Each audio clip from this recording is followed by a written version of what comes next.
रामकृष्ण हरी. तुम्हा सर्वांना आजच्या या गणेश चतुर्थीच्या खूप खूप शुभेच्छा. आजचा हा दिन प्रत्येक वर्षामध्ये नक्कीच आपल्यासाठी खूप विशेष आहे. कारण आजच्या या दिवशी गणपती बाप्पा आपल्या घरामध्ये येतात आणि 10 दिवस आपल्या सहवासामध्ये राहतात. आजची ही गणेश चतुर्थी नक्कीच विशेष आहे. परंतु तुम्हाला माहिती आहे का, पुराणामध्ये आजच्या चतुर्थीचं चंद्रदर्शन हे निषिद्ध सांगितलेलं आहे, की करू नये असं सांगितलेलं आहे. कशामुळे? कारण सांगतात आजच्या दिवशी जो कोणी चंद्रदर्शन करतो त्याला मिथ्या कलंक लागतो. म्हणजे जी गोष्ट त्याने केलेली नाही तो करण्याचा आळ त्याच्यावरती येण्याची शक्यता असते. यालाही पुराण प्रमाण आहे. सांगतात की भगवान श्री कृष्णाला सुद्धा हा कलंक लागला होता. राज्यामध्ये एक सत्राजित नावाचा राजा होता.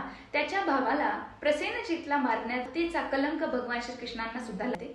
कथा अशी येते की एकदा गणपती बाप्पा आजच्या या दिवशी म्हणजेच भाद्रपद शुक्ला चतुर्थीच्या दिवशी काही फुलं आणण्याकरिता चालले होते आणि सांगतात चिखलामध्ये घसरून पडले आणि पडल्याच्या नंतर चंद्रमांना हसताना पाहिलं. अतिशय राग गणपती बाप्पांना आला आणि गणेशांनी त्यावेळी श्राप दिला की आजच्या दिवशी ही तिथी तर माझ्या नावानं नक्कीच प्रसिद्ध असणार आहे, परंतु आजच्या दिवशी जो कोणी तुझं दर्शन करेल त्याला मिथ्या कलंक लागेल.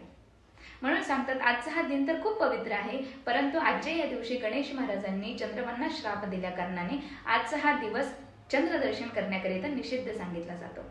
पुन्हा एकदा तुम्हा सर्वांना गणेश चतुर्थीच्या खूप खूप शुभेच्छा. रामकृष्ण.